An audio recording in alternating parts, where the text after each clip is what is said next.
like fireworks fly. Risk and reward, they never lie. Charts don't sleep, they scream, they shout. Dive right in or you'll miss out.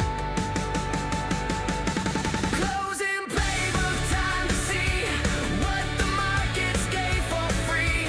Nate and Kane, they break it down.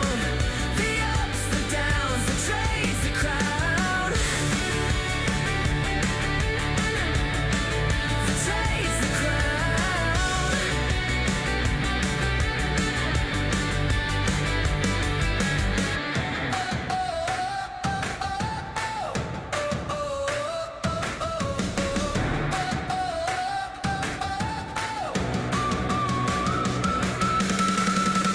Closing playbook, time to see what the markets gave for free.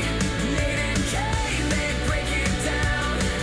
The ups, the downs, the trades, the crowd. The trades, the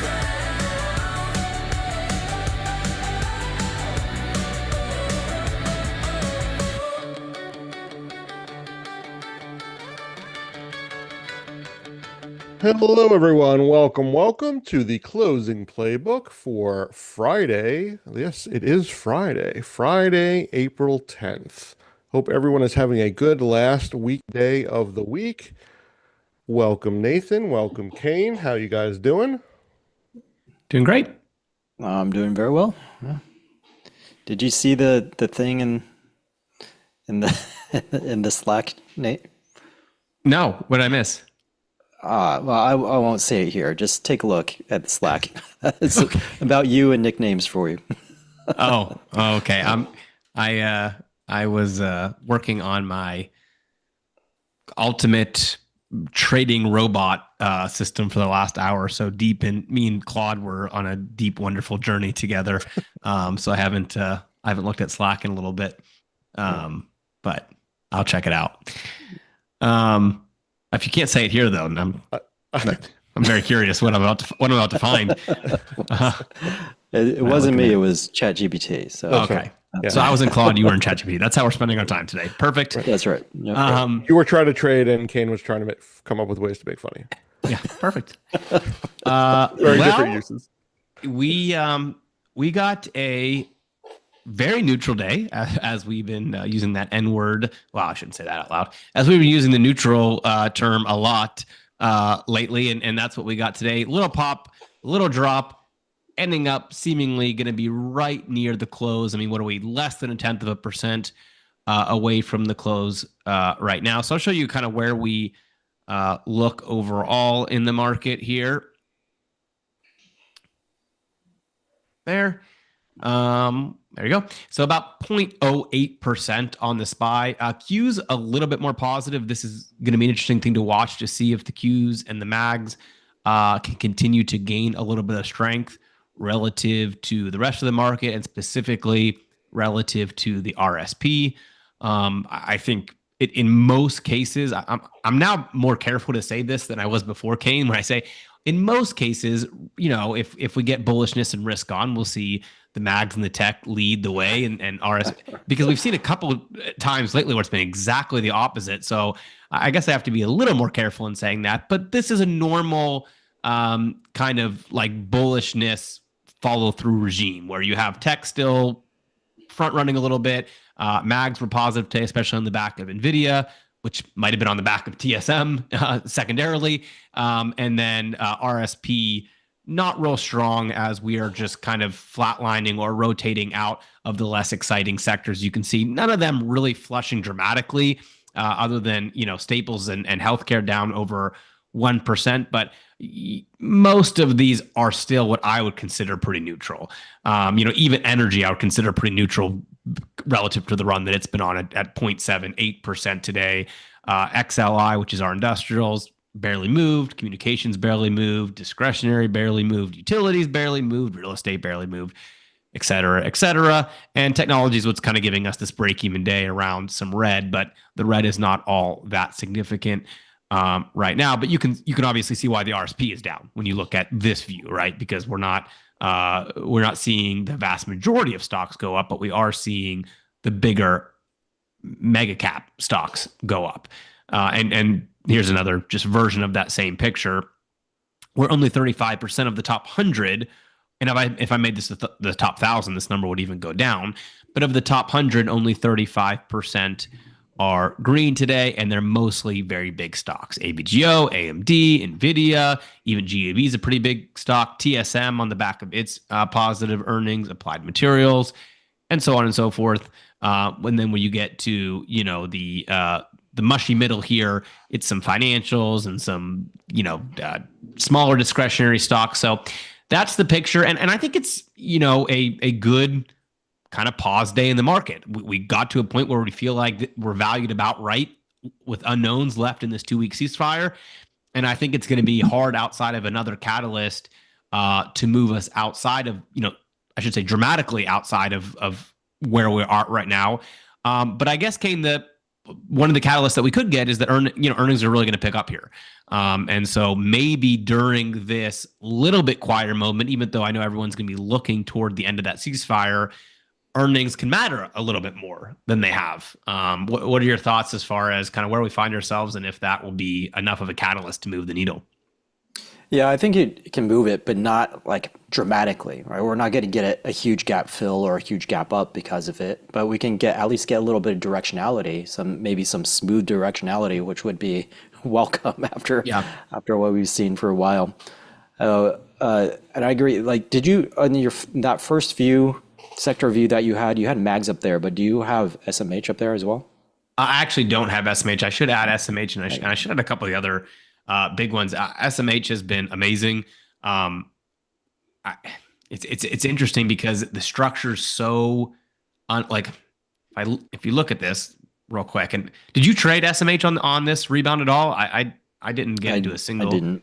No, I missed it. And for me, I mean, my excuse here is just that the structure has been really unclean. It's been messy. Yeah. I think you and I multiple times sat here and said, hey, if we get some bullishness, SMH is probably going to be the one to outperform. But where are you going to enter in this in this messiness? It's easy to see, hey, look at hindsight. From this low to here, we're already up 22%. Incredible run on SMH. But where are you going to enter on that? You have like this really ugly fading structure here, and then you have an 8% gap to the upside and a follow through. I don't see where that entry. Now on the weekly and the monthly chart, it's a little cleaner. So maybe you think, okay, this is a weekly breakout and we're just going to keep on ripping. I wouldn't, even though I think there's a decent chance it'll happen. I wouldn't do it with enough confidence to actually make a trade. So it's a situation where I won't be surprised if in 5 weeks we come back and we have to scroll this chart down because it's all the way, up here because it just ran like crazy. But I won't have seen where to enter the trade between now and that period if that occurs. So that's kind of where I'm stuck on some of these, even the ones that I like. I don't know if you share the same view, but that to me has been the hard part. Yeah, it's been tough for SMH for sure. But today, with that would be the breakout point on a daily chart. Would be today. Might give us a little bit of comfort, but then you would say, okay, maybe pull back to the breakout area, or just wait a little bit, see, because for it to keep on flying like this is a little unlikely. For example, the SPY, it basically did the same thing, except it didn't continue today like SMH did. So if SMH decides to take a little bit of pause, then it makes it a little bit more difficult to find that entry. But we could potentially build a duck bill around this. We can see if it's lucrative enough. Yeah, maybe. Yeah, SMH might have a little more activity too. But just to give you guys maybe a comparison sake, so here is a sideways range. That's really easy to trade, right?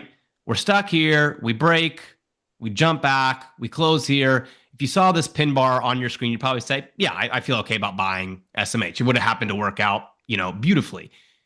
Since then, I think it's been a really, unless you're a buy and hold, then I think it's a good buy and hold. But here, you almost broke the top, got to close just below it, or just above it, rather. It would have been the worst trade of your life, a week later. Yep. Then this held up really nice. You think, okay, well, we could probably buy bounces off 375. Nope. destroyed that level, immediately turned around. And then to your point, now we did break the all-time high. But given what the last all-time high break looked like, it's not you're not exactly filled with a lot of comfort on a 22% overextended leg. At the same time, I'm bullish. I don't know what the trade is, but maybe you're right. Maybe the duck bill where you actually have some room to work with is a trade that you could take here. So I don't know if it's giving you enough premium to do that right now. We're a little bit lower on the VIX again, I guess. What are we at? 1960. So maybe there's a little bit of premium you can get there.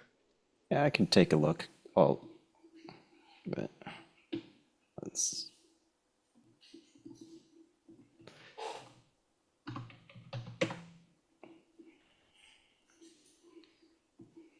All right, let's see what we get here.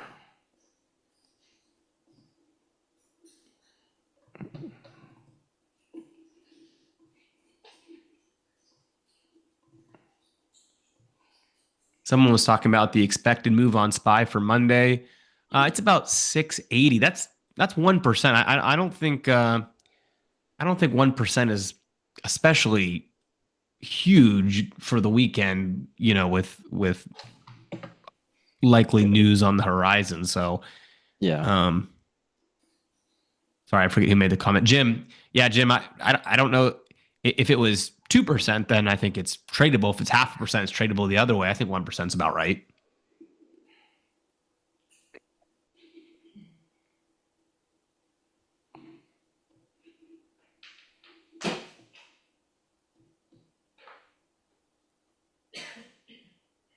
Say 1, 2, let's do that. So that's sort of, they're 5 wide down here and 2.5 wide over here. So it's going to make it a little bit more difficult. So 15 versus 5, we can try those. And then, yeah, we're not, okay, maybe here.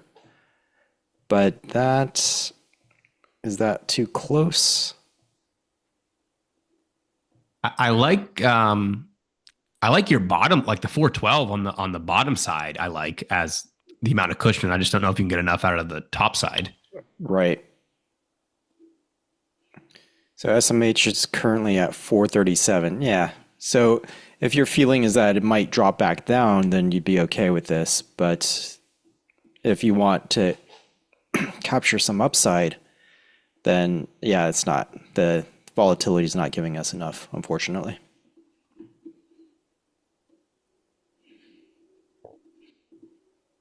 Kane, can you check silver SLV on a similar trade? Maybe something where you have 65 or 66 as your downside there, just below the start of the week. I think we were at, where did we start the week? 60, 65, 60, but still have some upside room. Yeah, let's take a look at that. Say 72, 73.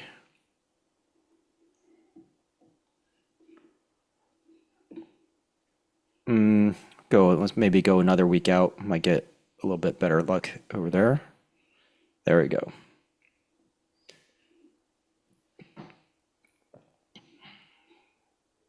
If you want to do that, that looks good. That actually gives you another 2% compared to the open of this week. Right. And then you got, let's see, 81 on 219, so probably close to 40-ish%. If you stay in this range, that's not bad. Yeah, the reason that I like silvers for something like this is because I think it's fairly defensive now after we got the big liquidity flush out. Like I don't think it's guaranteed if news comes out or anything like that. Don't get me wrong. I will be the last person you ever hear call gold or silver a hedge. So that's not what I'm saying. Right. But I mean, after that ridiculous run from 110 down to 60, I think it had kind of the fear explosion sucked out of it. And now I think it's trying to build a base. I'm bullish, but even to the downside, I don't think, okay, bad news means silver's down 10% again, like we saw initially. So that's kind of why I feel like it's more defensive maybe than some of the other assets we can trade right now. Yeah. Yeah. I was looking at gold earlier on the same thoughts. I kind of like this. So we've got 37% potential if it stays between 65 and 72. If it just screams higher, you're still making close to 15%. That's not too bad. It's not bad at all. No, and your top end there of the max profit was 72. Yep, 72 and a half. Yeah, so that's 5% on the underlying. That's a decent Yeah. range there. Okay, I'm going to do that one. I'm going to throw it in there also. And I actually don't mind that we have a little more time here, because that gets us kind of through where we can manage it in the middle if we want. But if we're outside the zone, we have some time to let it come back the other direction. So that, assuming that would mean to the downside. If it goes to the upside, all good. Yeah. If it comes, goes to the downside, gives us a little extra time too.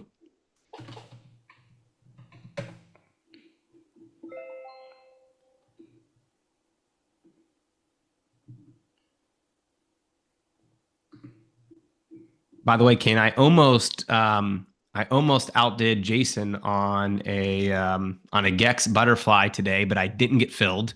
I was about 2 pennies away from a fill when we were up about, I guess we were up about 0.20% or whatever at 10 a.m. And I still have the order sitting here, which is always painful when you see your order that was being tried to fill at 15 and then the current mark is $1.30. So you're always like, should pay the 20 cents, but watching those more neutral trades, I'm trying to, get the hang of this butterfly thing, because I've never really traded them very much, but I traded one early in the day on XSP at 682, which is roughly equivalent to SPY 680. I'm up 113% right now just because I held it for so long today. But I tried another SPY one at noon my time, 3 p.m. So with an hour left, targeting 680 on SPY, which is doing great for a while. It recently SPY has traded down a little, but we'll see if we get a little bounce back up to 680. That could be really good also. But at that time, I was only getting looks like a 200, a little over 200% max profit. So we'll see how that ends up. Hey, speaking of pinning those prices, do you happen to have that screenshot or that example that you sent Graham and I about how the it's how pretty the system, because that's actually crazy. shared it in. I got 29 credit on that silver condor right there. I shared it on my all access Telegram also. Yeah, guys, check this out. This is insane. This is from basically the 0DTE pin methodology. I mean, Kane, you can obviously explain it a lot better, but the crazy thing is that column D of how the difference is so far in the prediction versus the close. That's amazing. Yeah. So basically what we're doing is I have an algorithm that is utilizing all of the gamma exposure on SPY, and using that algorithm at 1 hour, exactly 1 hour before the close, it spits out a number. It says, we think that it's going to pin at this level. And then on the 31st of March, it closed 34 cents above it. And then April 1st, 24 cents. And you can see, obviously this one was a little far off, but that was also, what was that? 7th right here. Yeah, that was when it was down 1.5%. And then and made that amazing recovery. And then a little off on 4.8. So I would probably consider these losers because I probably wouldn't have made the butterfly so wide. But if you're thinking about, like, for example, the one today, target 680, it has over 200% profit potential. If I lose 2 at 100%, then all it takes is 1 to make up for it. So if these are all roughly 200% or 200% gainers, then your profit factor is huge. Yeah, and even honestly, I was trying to do that. I don't know if you have any way to look at it historically until maybe Thinkorswim updates the prices, but even that 407, 408 one, with the VIX as high as it was, I assume at some Right. point in the day, those probably because they probably crossed through the thresholds at some point in the Right. day and had some profit. Yeah. Yeah. So if you didn't hold it all the way until the close, or you happen to recognize like on the, what was it, on the 7th or 8th?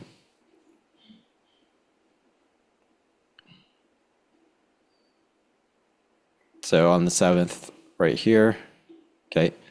If you recognize right here that, oh my God, we're ripping higher, maybe I should just take my profits now instead of waiting for the second rip higher, then you would have done just fine. You would have done. Yeah, I mean, in a nice between profit those as well. two moves, I assume you would have been up actually pretty significant again because the VIX was so high during that. So you're probably up quite a bit during that middle of the day range. Right. Especially, like, so these can come out exactly at noon my times, which is 3 p.m. Right. So you're right here at 6:53, and then you get something that tells you, hey, target 6:55. Okay, and then it rips up to 6:55 to 6:56 through 6:55 to 6:56. Well, you're still within $1 of that pin, and you're in profit at that point in time. It's just the second rip that took us out. Yeah, yeah. No, just watching those since you got the system set up has been really cool. I'm sure that we will be sharing more. As always, these things always kind of happen the same way. It's in the background. There's a couple months of conversation. In some cases, it means working on a tool. In some cases, it just means live trading. We're slacking back and forth, all that. And so this is really what you're seeing here. And again, Kane, correct me if I'm wrong, but 331 is when the automated alert started coming out. Obviously, it goes back to all the GEX testing we've been doing for years now since you've been, on the team. So, so far so good, I would say. Yeah. So what happened was we did amazing, and then all this craziness in 2026 started happening, and then it got a little wonky, and then so I started making adjustments to the algorithm and trying to pinpoint exact times where we could get really good pin values. And we identified 12, right? If we're going to hold to the end of the day, 12. So the last hour of the day, you can still make 200-300% sometimes if you pin it. Like on this one, for example, yesterday, like how close we were, or even the day, out over here, within 9 cents, within 20, 25 cents, you're going to be able to make a huge return on that. So, and you were saying yesterday, Jason made like literally made 900%. Yeah. It was crazy. So it can, obviously, if you're okay with potentially losing 100%, but when you win, you potentially make 2, 3, sometimes even 900% if you're lucky, then the math actually works out really, really well. So this is something that we're working on, getting out to everyone, and I'm going to be taking these trades in my 5X challenge also. Kane, what you just said is actually the next thing I was going to bring up. So I'm curious here on your take on this. A lot of strategies, especially volatility-based strategies, something where you're trying to pin a price or you have a condor or even a spread, but specifically if there's like two sides to a trade, you kind of have two methodologies, especially if they're short term. One is you could manage it. You'll have higher win rates, lower risk reward. Two is you can let it ride. You'll take full losses and have a huge risk reward. Maybe you can do both, a couple contracts, hand to one. But what's your preferred methodology with something like a butterfly? With a butterfly, so the way, because the reward to risk can be so good, and I prefer to just not manage it because it's too easy to get fearful and just stop yourself out or take like baby profits versus, I mean, right now, if I take the XSP right now, I'll make 98%. But if we get a move up to 682 and we pin 682, which is roughly equivalent to 680 on SPY, I can make 400%. Right? So am I going to sacrifice 300% just because I want to hang on to my 100%? So if we treated it as a separate trade, just say I didn't put on the position earlier today, I'm putting on the position right now. So the question is, I'm going to lose 100% or make 300%. You would take the trade, right? Well, I would take the trade. So I have to be able to disconnect from my position and make the decision independently. And it's a lot easier to just say, you know what, let's not even second guess the original decision. The math and the statistics were good from the very beginning. And just because it doesn't work out, well, if I keep on doing this trade, the edge should fall in my favor quite significantly.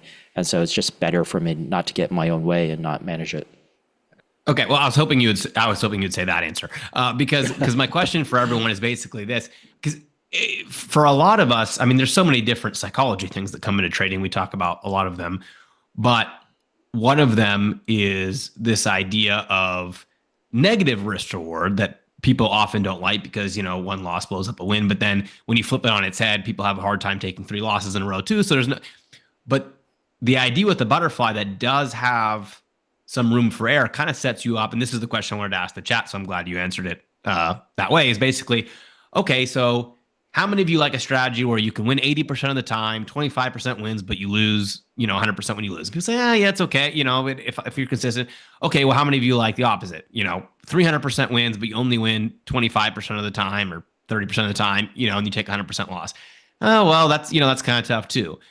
But I think the question for this one is something like, okay, how many of you would like you risk $300 a day, half the time you lose your $300, 40% of the time you make $400, $500, $600, and then 10% of the time you make $1,000 or $1,200?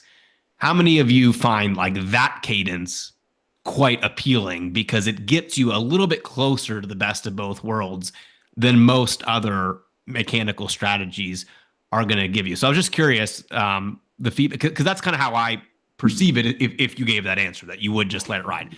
You're going to get some positive risk rewards. You're going to get some even ones. And then every once in a while, you're going to get the account accelerator wins. And I've seen a couple of times you've had like 3 of those in a row where then it's like, you know, fun, right? Because you risked $300, made $1,200, $300 made $900, $300 made $1,100.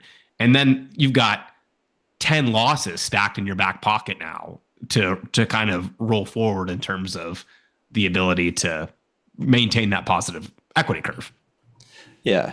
I mean, it's a great way to look at it. And so let's just say that you could so this is what I got basically right an hour before the market closed today. I was able to, no, that's the wrong one. This one. Okay. So let's just say you could roughly, you know, on average, you get in, you pay 32 cents for a butterfly. Okay. So I'll just say I paid 32 cents to get into all of these. And let's just see how that math works out, okay? So in the end, basically the value of this butterfly, if I only make it one wide, is going to be $1 minus this, minus wherever we ended up, okay? So basically over here, I would have made 2 cents, okay? And over here, we would have lost 8 cents. Okay, over here, we would have made, let's see, so $1 equals $1 minus 32 minus 17. Okay, so, oops. $1 minus 32 minus 17. Well, I think yeah, you it's like you have to do 100. You have to do 100 yeah. minus to get your numbers there. There we go. Okay, so I made 51 cents over here. Okay, and then over here, we make equals 1 minus 0.32 minus 0.07. Okay, over here, we make, we lose it. So minus 0.32, minus 0.32. Okay, and over here, we make 1 minus 0.32 minus 0.009. Okay. Your top two should be more too, though, shouldn't they? Let me make sure I'm doing this right. So on this one, no, I'd make only $2. That's right. Okay, I was thinking 64. Is that right? Okay. So these are the percentage gains. Okay. Okay. So these two 100% losses are taken care of right there. And Right. then like that's 159%, and then a minus 25, a positive 6%, a positive 182. So this math works out quite a bit. If I do this across all of these, okay, you end up making $1.01 on 32 cents of risk every single time, right? So it's really, really good. So yeah, I mean, you're at about a 3 profit factor through, Right. those 7 trades or whatever. And like And you you said, won I mean, 4 out of 7.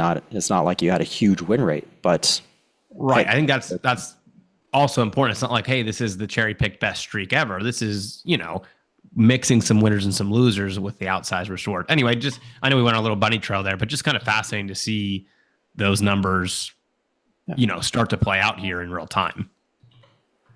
yeah. So there you go. We got 679.31, and Tasty Trade automatically closed me out. Oh, I hate love when they do that. I'll show you. Okay. This is my entry at these two combined at 32 cents. Okay. So it closed me out at 27 credit.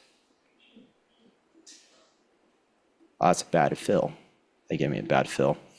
So what it should be is, I'm going to talk to them later, but what it should be this right here. Okay, so Tasty, I've been having a lot of problems with Tasty Trade. I'm never doing a challenge again with a Tasty Trade account. I'm just not going to do it. So were you here when they auto closed my XLU trade that I don't know if that was you or Graham. I had an XLU trade. It was like 65, 66, some like basic number like that. And the close was like 68.34. It was like literally 7% in the money. And they closed it out for 50 cents at 4 p.m. I said, guys, I don't think this trade was break even at, 3:50 p.m., 7% in the money with 10 minutes left to go. They did come back and give me the full $1 for it, but it was just like absurd, Yeah. So, I mean, this is today's result, all right? We came pretty close, all right? And so we're within a penny away. And so basically I only lost $1 per lot on that trade. And the XSP trade, though, that one made probably good. Oops. Come on. Where did XSP end? Do you know? 681.68. Okay, 32 cents cents in. I only paid 20. So that would be worth 681.68. Anyway, I'm doing too many calculations in my head right now. We'll just stick with the SPY. So here you can see that sometimes we lose small. Sometimes we lose the whole thing. Sometimes we win small, but a lot of times we win really, really big, and that's what makes it really profitable. Yeah, the XSP one too is obviously kind of nice for the reason that you just described, because you're not going to have to worry about the early exit, Right? them taking risk on your behalf, whatever. Just let it kind of funnel into those last couple pennies wherever it's going to be, and hopefully it's going enough in your direction that, because correct me if I'm wrong, but if you're going into the end of a trade on a butterfly, especially with the cost basis of only 30 cents or something, that 5-8 cents moving in the last minute into close can make a pretty big percentage difference on the overall trade. Exactly, right. So if it moves 8 cents on 32, that's a 25% move, right? Yeah. Cool. Well, these were assuming just $1 wide on the butterflies, $1 on each side. So basically as tight of a butterfly as you can. And now we don't have to do that, obviously. We can spread it out 2 or 3 wide. we'll pay a little more, and we won't get as much on the upside, and we won't lose as much on the downside unless they're just 100% losers. And we'll win more often, basically. We the $1 would obviously basically be saying, I'm trying to pin the exact price, Tom. He's to literally the dollar, with very small wings. We will keep you guys updated. I don't know when we'll get around to all the final details there, but we're pretty close because Kane's been trading this actively manually for a long time. It's just that automated system you saw us spitting out those numbers that we just went. And Bill asked a really good question about the small account. I mean, I think it's probably one of the best strategies you could trade in a small account because of what he was just talking about.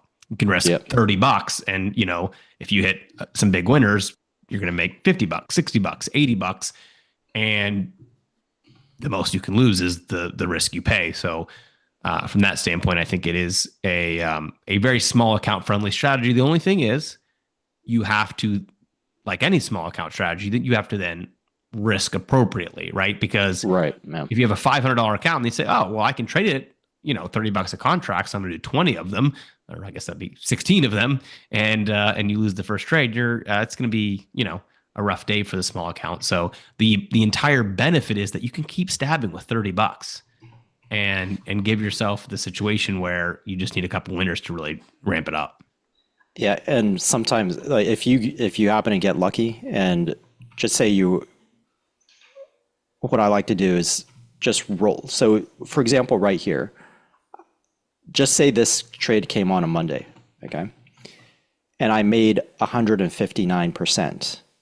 Well, now I'm going to take the 59% and then I'll put that into the next trade. And so if I do that, then I get to start compounding. If I happen to win several in a row, then I'm going to compound to a huge amount. And if I happen to hit a minus 100%, well, I'm break even for the week. So I'm not even down anything. So there's ways we can do that as well. We can play around with the allocations, only risking profits and not risking, or maybe I don't take the 59%, I take 30%. And that way I still have some profits for the week if I happen to hit a minus 100%er during that week. Tom asked about gamma levels. Yes, the whole thing is basically trying to find that gamma exposure line and pin it to that line. Kane started talking about this like a year or so ago as kind of a combination to the like directional stuff. It kind of said, I think this started, kind of said one day with Graham and I, like, or we could also just kind of predict the exact number that it would land relative to the options. And we're like, well, that's pretty cool. And so some of those trades have been worked on since then. I like how everybody else is like, I'm not really sure if it's going to go up or go down. And Kane was like, well, what if we just tell you exactly what price it's going to end at? Yeah. And you can decide whether that's up or down. If you can pin the SPY within $1, I think that you can make a lot of money.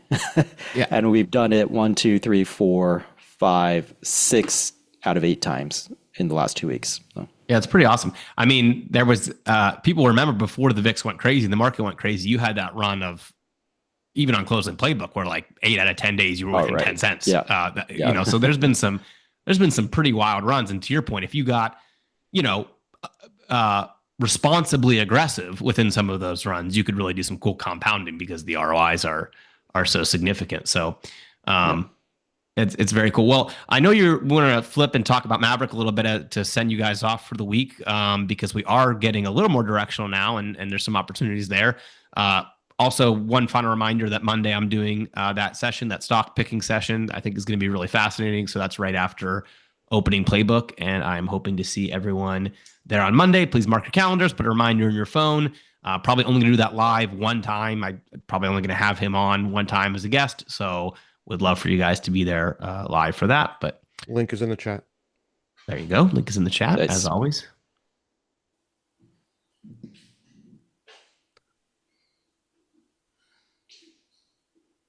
Kane, do you ever do a broken wing butterfly on a Gex type of trade, or are you just trying to make it net neutral and pick the best number? I do sometimes on the swing trades. I haven't tried it on the 0DT, but that's a good idea. Why not? Yeah, like if you have a bias, or maybe there's a couple levels that are, above, or a Yeah. couple levels that are below, might be interesting. Yeah, or if like on the 7th, you're at 652, 653, it's telling you to target 655. You're like, oh, I'm not so sure if it's going to make it all the way there. Then Right. that'd be a good idea. Cool. All right. Well, let's queue up Maverick then, I guess. Let's send people off with a new tool in their pocket before the weekend officially starts. Yeah, if you guys have not heard about Maverick yet, it is one of the few systems that can hold an edge or hold its edge during really volatile news cycles. Of course, the volatile news cycle will degrade any edge, so it won't be as good as when VIX is very low, but it still holds. So you can still rely on that edge being in place rather than say, oh my God, this just destroys my edge. I can't even trade at all. So the reason why it does that is because number one, it's built on a structural edge, meaning that this is how the market operates. It cannot operate any other way without breaking the entire system. And so that system, because it's still trading and operating in the same way, our edge still stays in place. And the other reason is that we're actually in the Maverick system, we're actually gaming the VIX, we're gaming the volatility. So we are timing volatility in a way that it is favorable to us. So if we ever see an expansion in volatility, that is exactly what we're utilizing in order to get in on cheaper options. So those two things combined make it very good. And we've been performing well through this volatility. I've been getting a lot of testimonials of people who are still making money in this crazy last couple of weeks that we've been having. So if you like the sound of that, pay attention and we'll tell you all about those edges. 30 years of data. The signals pulled by the scanner show that it would have up to an 85.6% win rate on individual stocks, which is no joke. No strategy is perfect. Wins are not guaranteed. There's bound to be winners and